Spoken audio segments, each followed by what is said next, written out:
Pittsburgh Steelers are open for business, or reopen, I should say, after a strange couple of days where everybody thought that the Pittsburgh Steelers went out. They found their wide receiver 2, wide receiver 3, wherever you placed Marquez Valdes-Scantling. Well, he was coming to Pittsburgh, and it shut down all hope and belief that the Pittsburgh Steelers would continue to search for a wide receiver. That has now changed. The Pittsburgh Steelers have reopened the window. They are looking for some splash. They are back on the phones. And maybe, just maybe, the Pittsburgh Steelers are about to actually add a weapon that takes their offense over the top in 2025. What's going on, everybody? Thank you so much for jumping on to another episode of Steelers to Go, your daily dose of Pittsburgh Steelers news and analysis. Find me on youtube.com/All Steelers Talkers. Subscribe anywhere you get your podcast. Before we get going, hit that like button. I come to you every morning, Monday through Friday, with the latest news, the latest analysis, and today is a little bit of both because the Pittsburgh Steelers, they're ready to make a move. According to Pittsburgh Post-Gazette's Jerry Dulac, MVS is not signing with the Pittsburgh Steelers this week, and maybe isn't signing with the Pittsburgh Steelers at all. The move will come after another move that the Pittsburgh Steelers are expected to make in the wide receiver market before the trade deadline. And maybe it doesn't happen at all if that move is good enough to suffice what the Steelers are looking for in a wide receiver addition.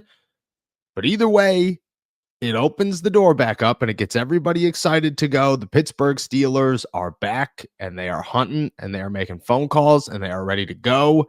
And they want a playmaker, and all the reports that they want a playmaker, all the reports that they are looking for speed and a complement and another guy to start with DK Metcalf and Calvin Austin III, all seem to be true. And they should be. And the list is long. And it's good because the Pittsburgh Steelers have options. And they have realistic ones. We'll dive into those. They have not so realistic ones. We'll dive into those. And then they have the ones that might happen, that might make this team so much better than where they actually are right now, at least offensively. There's a disclaimer in all of this that if the defense stinks, doesn't matter how good the offense is. You are not winning the Super Bowl, maybe not even a playoff game, hoping that your offense could score 40-plus points just to outscore the 35 that your defense is giving up. That is almost certainly not going to happen. But the Steelers want an addition. That addition could come in the form of Jacoby Myers, Chris Olave, Calvin Ridley, maybe even a Rashid Shaheed, maybe Jalen Waddle. All names who have been floated around, who the Pittsburgh Steelers reportedly have interest in. They, if you ask some insiders, have already called the Miami Dolphins and the Tennessee Titans and the Las Vegas Raiders. And we all know that they've been calling the New Orleans Saints multiple times throughout the offseason. And you have to guess that they're continuing to make those calls during the season. Not everybody is realistic. Not everybody's going to end up in Pittsburgh. But there are a few names that could. And if the Steelers are super serious about making this happen, if the Steelers really want to compete and say, hey, our offense truly could be the best, then you go out and you make that splash. You call the Miami Dolphins again, and you continue to hound them because you have another game. I think that's the most important part when it comes to the Dolphins and everybody shutting down the idea is you have another game. You play week 9, and if the Dolphins lose, if Tua looks bad, if the Mike McDaniels project comes to an end, then more and more people become available for trade on that roster. Jalen Waddle, who has an expensive contract, is one of them. And the Steelers would take on that expensive contract with ease. No questions asked. You call the New Orleans Saints because Tyler Shuck gets the start this weekend, and if he looks worse than Spencer Rattler did, well, it is time to start over. And guess who is not going to be looking to sign a long-term contract in New Orleans when he doesn't have a quarterback? Chris Olave, Rashid Shaheed, and either one of them works for the Pittsburgh Steelers. But the two names that I think make the most sense for the Pittsburgh Steelers right now that I could see ending up in Pittsburgh just because the math works out. The Steelers need somebody for 2025. The Steelers need somebody who's a wide receiver 2. The Steelers need somebody who's cheap. The Steelers need somebody who isn't going to get in the way of their future plans because they started to show that they are going to prepare for the future while prepare for right now as well. They won a Super Bowl in 2025, but they traded for Kyle Duggar and told him, hey, the 2 years left on your contract, null and void. They're gone. There's no chance that we're keeping you around after the 2025 season. We're moving on from everybody. We're starting over. And chances are that includes more names than just Kyle Duggar. Juan Thornhill, Chuck Clark, Jabril Peppers, could possibly Jalen Ramsey. Darius Slay could be on that list. The entire defense is up for a complete makeover after the 2025 letdown that is happening right now. On the offensive side of the football, you don't want to get in the way of being able to add a wide receiver 2 in the draft next year. You don't. You would rather have the draft pick to be able to go in the second round or the first round and say, yep, we're going to get that guy. Yep, we're going to get that guy. And depending on how the quarterback class looks, the Pittsburgh Steelers are going to be very open to adding a wide receiver very early in the 2026 NFL draft.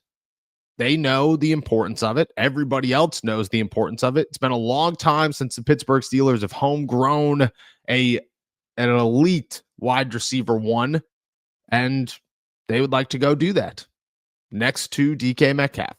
Provide 2 spark plugs for whoever their quarterback is going to be in 2026 and 2027 and beyond. The 2 names that fit the bill to allow them to do that are Jacoby Myers and Calvin Ridley, because both of them walk into Pittsburgh as wide receiver 2s, outpacing Calvin Austin. Both of them are reliable 1,000-yard receivers who could catch 10 touchdowns if you need it, but most likely are just going to catch 5. And both of them are the bigger body wide receivers that fit what the Steelers would like to have next to DK Metcalf to allow Calvin Austin to be a deep threat, to allow DK Metcalf to be DK Metcalf, which is a do-it-all, big body, super fast, could catch it down the field, could catch it short and take off, doesn't matter, he's doing it all. And then just have a big body. If you have a Calvin Ridley, you could still stretch the field. If you have a Jacoby Myers, you are a reliable route runner, or run blocker, wide receiver 2. That's what you're getting in both of these guys. They're both old enough and on the last year of their contracts to where you can move on. Calvin Ridley is a little bit more difficult. You'd have to have the Tennessee Titans take on some of his dead cap. And then at that pace, you could get out of his contract after 2024 or 2025, and I would expect that that's what they would do. But either way, both of these guys are rental options, affordable rental options, because they're not going to go for more than a 5th or 6th round pick in exchange for their talents. It's just not going to happen. The Steelers will look at both of these guys as the top dog, and both of them are going to be cheap, because the Vegas Raiders could say everything and anything they want. But after week 9, when Jacoby says, get me out of town, I've been asking for 9 weeks, I want out of here, let me go.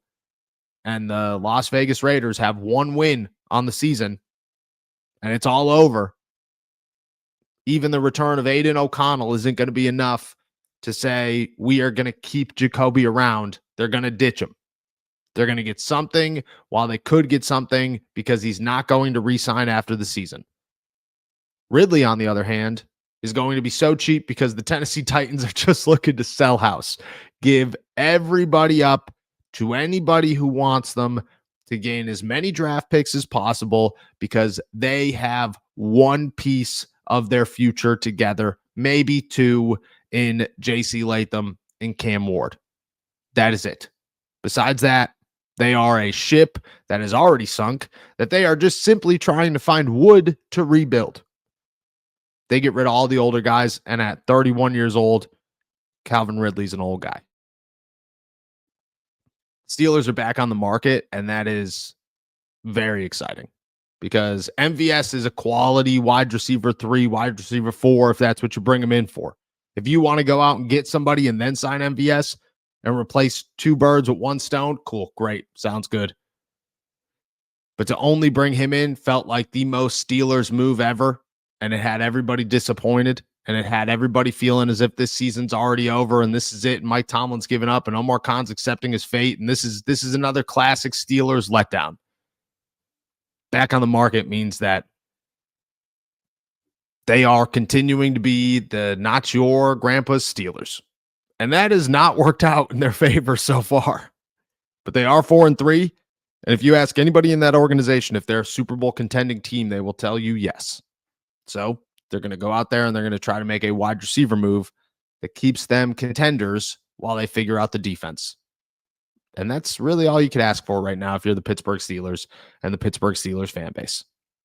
Thank you guys so much for jumping on to another episode of Steelers to Go, your daily dose of Pittsburgh Steelers news and analysis. Find us on youtube.com/All Steelers Talker. Subscribe anywhere you get your podcasts. I'll be back later for the flagship show. Until then, hit that like button and enjoy another beautiful day in the Berg. Peace.